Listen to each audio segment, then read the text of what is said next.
I'm Joe Bev, and this is the Joe Bev Show.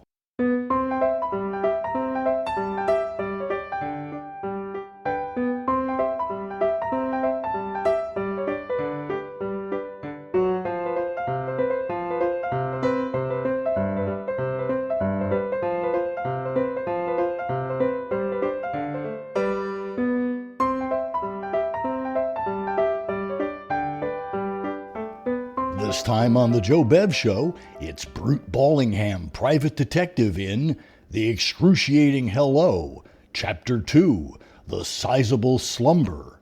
But first, here's a fable about two very different mice.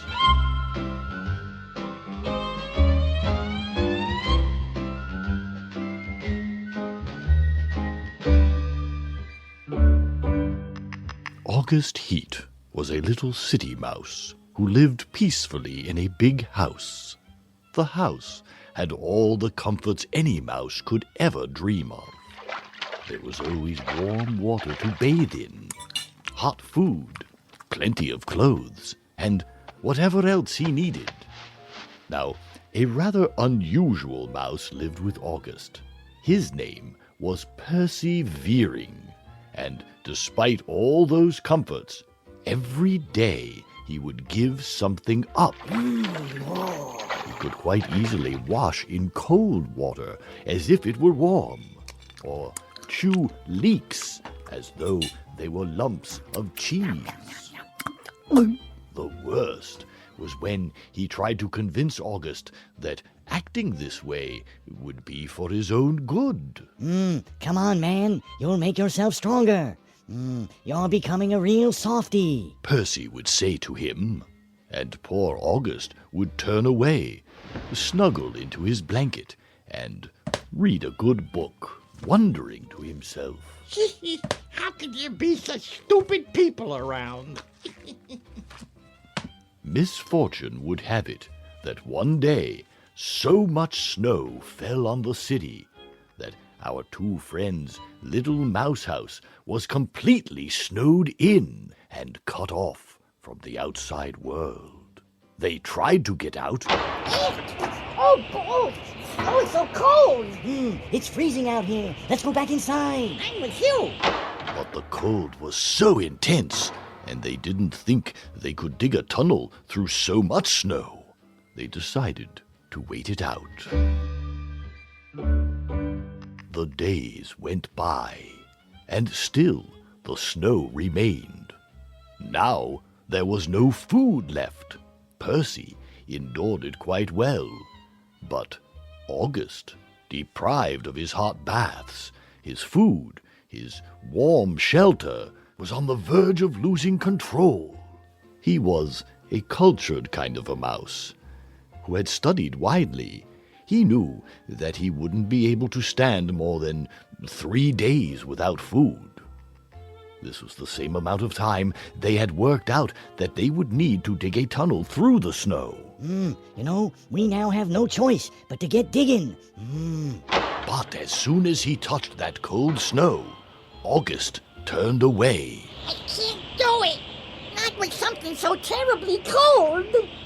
Not even as hungry as you are. Nope. Not even knowing that you'd soon die. Suit yourself, August. Percy, though, managed it quite well and started digging, all the time encouraging his friend to do the same. Come on, August. Help me dig so we can get out of here. But August was paralyzed. He just could not stand such terrible conditions. He couldn't even think straight.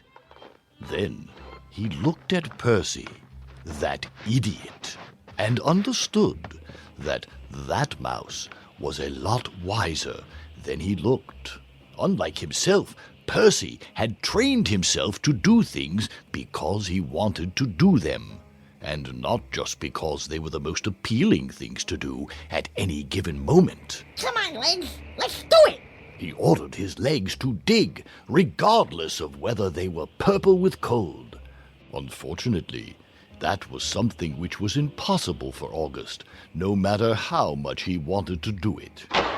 And with those thoughts and a tear of helplessness, he lay down upon the mountain of feathers that was his bed, ready to let himself die. When he opened his eyes, he thought he was in heaven. The face of an angel was smiling at him. But then, with great joy, he realized that it was just a nurse. She told him that she had been treating him for days, ever since a very brave mouse had arrived at the hospital, his 4 legs frozen, and given instructions on where to find August. Then the brave mouse had passed out. Percy! Percy! Percy! When August ran to thank Percy for all his help, he found him standing up, having greatly recovered. Percy had lost several fingers and an ear, but he looked cheerful enough. August felt very guilty, since he hadn't lost a thing. Percy told him, Don't worry. If it hadn't have been for those fingers and that ear, I wouldn't be here either. What better use could they have had? Of course they continued to be great friends, but August no longer thought of Percy as an idiot. By Percy's side, he set about regaining control over his own pampered and demanding little body, each day giving up one of those unnecessary comforts of modern mouse life.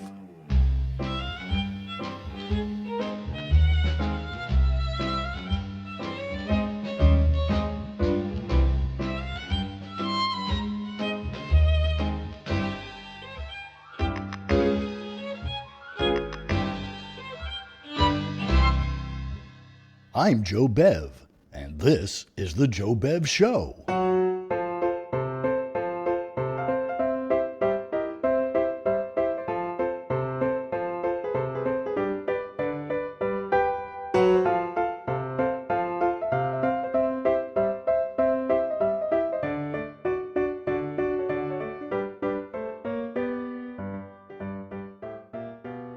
Margery Dickerson fell down one day and never got up. Never got up? Never got up. You mean to say that she just fell down and never got up? Never got up. Why? She plain didn't want to. She just lie there? She did. On the ground or on the floor? On the ground. Oh, the poor soul. Well, at first they swept around her. Sometimes they'd lift up her skirt and sweep the dirt under it. She never got up. They built a house around her, they jacked a bed under her, and there she stayed. She never got up. She was a peculiar person. Why do you say that? Falling down and not getting up? Did she hurt herself then? She never said. Was she ever asked? Aye. And what did she say? Nothing. Nothing? Why did she say nothing? Because she was asleep. And when she woke up, she grew taciturn. Never surly, always cooperative, 'twas Margery Dickerson, but not word one would she utter. She wrote down all her requests in a fine Spencerian hand. They're all bound now and kept in a museum by the main road's turn-in. You can go see it if you like. So they built a house around her? Well, not really a house. Well, it was a wee house. Only one room. Well, it was only her, you see. But how did she live? I mean, who took care of her? The townspeople, aye, they drew lots every day. The loser would look after Margery Dickerson's needs. On that particular day? On that particular day, and she would be fed whatever she desired. And what was that? Well, it was always the same. A barley cereal with great chunks of fat, slightly browned in the skillet, and a wee drop to wash it down. That was her way of life, then? It was indeed. It is a strange tale. She was a strange woman. 'Twas Margery Dickerson. I wish I had known her. I would have been able to talk some sense into her. I would have made her get up and become part of the world again. Others tried. They failed. Why? She just plain didn't want to get up. It was as simple as that. She lived in that wee house until the day she died. It was a tragedy pure. Never to me certain knowledge has there ever been one the like of it. But Margery Dickerson lived there to the day she died? She did. How old was the poor woman when she died? 92. 92? The saints be praised. 92? Well, she was old. But 92? Oh, the poor lost creature. How old was she when she fell down? 92. 92? Well, she died 3 weeks later. 3 weeks? But you made it sound as if she'd spent her whole great long life there, lying in a bed in a one-room house. What do you call this rambling argosy of words that is now pointless and inane? I call it a conversation.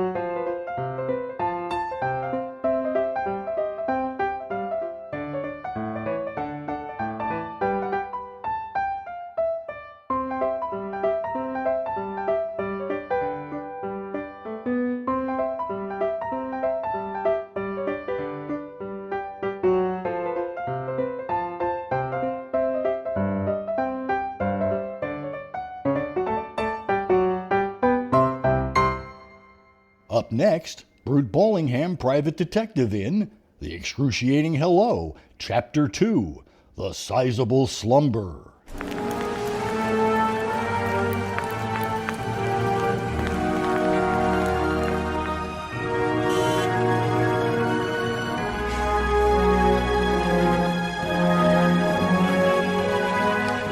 My name is Ballingham, Brute Ballingham. License number 759-302B, issued by the Police Department of New York City. Occupation, private detective, sometimes known as a private eye, a PI, a bloodhound, a bull, a dick. It was 3 a.m. I was across the street from my office building at Eat It Joe's Diner, dictating my latest treatise to Mulata, my faithful secretary. You got a butt? Right here, Mr. Ballingham. Match? Here you go. Thanks.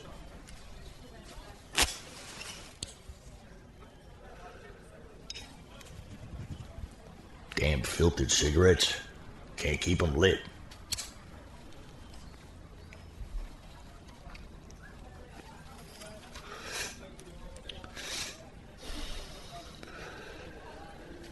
That's better.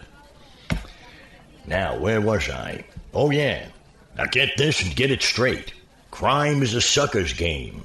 and those who play it travel down the winding road into the gutter, the prison, or the grave. Remember, the weed of grime bears oily fruit. Grime does not pay. That doesn't sound right. Read that last line back to me, Mulata. Grime doesn't pay.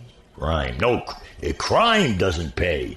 There you go. Write that down. Yes, Mr. Ballingham. Mr. Ballingham, Yes, Mulata. why are we sitting in this diner at 3 o'clock in the morning? Because the persistent banging, clanging of the Tico Bra slaughterhouse down in the basement of my office building is driving me crazy. They're pounding away at 3 o'clock in the morning? Banging, clanging, chopping, the sounds of cows mooing. I can't think. I can't get any work done. Do you know why I brought you here, Mulata? Yes, Mr. Ballingham. Because you're the best stenographer in the business. Oh, that. And you know I'm writing my memoirs. Yes, Mr. Ballingham.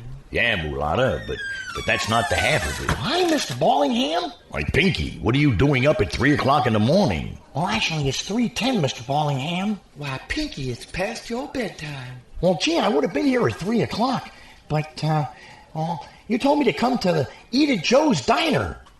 That's right, Eat at Joe's. Right across the street from my office.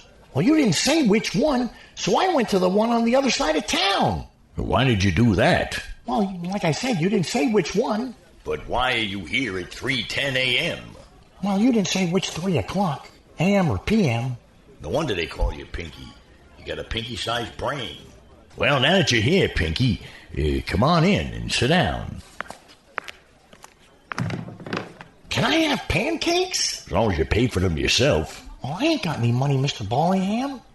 My paper route, doesn't pay much. I'll pay for you, Pinky. Well, thanks, ma'am. Hey, let's take a break, Mulata. Waitress, more coffee. And pancakes. Yeah, and an order of pancakes. Make it 2. You don't mind, Mulata. Be my guest, Mr. Ballingham. Well, I'm going to powder my nose and I shall return. You boys talk amongst yourselves. Ah, dames. You try to say something nice to them, and where does it get you? I don't know, Mr. Ballingham. I think she's crazy about you. You think so, huh? No, but at 3 o'clock in the morning, I figured I'd try to make you feel good. Thanks. Well, come on, we gotta get out of here. But what about Miss Mulata and my pancakes? Mulata can take care of herself, and we'll grab the pancakes as a takeout on the way out. Right, Mr. Ballingham? Come on, hurry. Well, my car's in the lot here somewhere. Let me see. Come on, Pinky. Pick up the pace. I'm coming, Mr. Ballingham. I'm coming. You got bigger gumshoes than me. Say, what's this about, Mr. Ballingham? Did you ever hear of Manny Putskin? Manny Putskin? No, who's Manny Putskin? Manny Putskin's my pal. Why, he's as decent a man as I am. And what's your point, Mr. Ballingham? Pinky, do you know how you got out of reform school? For good behavior? Nah, I got you out, and it was Manny Putskin who put you in. Framed you. That dirty rat. I think you knew that already, Pinky. Seems to me there was talk that he had something to do with you taking the rap in the first place, eh? Gee, Mr. Ballingham, you don't think I'm trying to find him and knock him off or anything like that? Well, gosh, I don't even have a pea shooter. Well, you never know, Pinky. You never know. You don't know the whole story, Pinky. Someday you'll read about it in my memoirs. Well, I know what I know. Never mind. Boy, oh boy, Mr. Ballingham, you're not making any sense. Here's my heap. Your dark gray DeSoto. It was baby blue when I bought it. Like Mulata's eyes. So what'd you do in reform school? Learn a trade? Well, gee, sure. And a good one. Only there's no jobs. What'd they teach you how to do? Be a concert violinist. I'm the best. Or my headmaster told me so. I left Pinky as he hopped on his bicycle and rode away as I drove my dark gray DeSoto back to my apartment, climbed the steps, and went inside.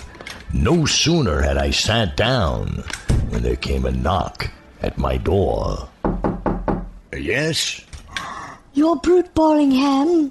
That's right. Oh, I'm so glad you're here. I've been calling you. Oh, I'm Loretta Collins. Are you now? Well, I told Pat not to wait. who's Pat? The cab driver. Oh, him. May I come in? Well, yeah, I guess so. Thank you. I need your help, Mr. Ballingham. I really do desperately. Of course, I'll pay you whatever's customary.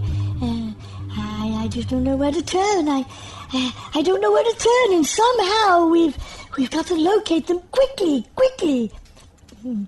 Yes. My Julian will be home within a week. Now, wait a minute. Sit down, Mrs. Collins, is it? Yes, Loretta. Loretta. Julian's my husband. He's out west on business. Well, sweetheart, just what do we have to locate quickly? Why, my jewelry. It was stolen last night. Oh, well, stolen jewelry's sort of out of my line, see, Mrs. Collins. That's the racket of the police. Oh, no. Well, that is, it can't be. Why?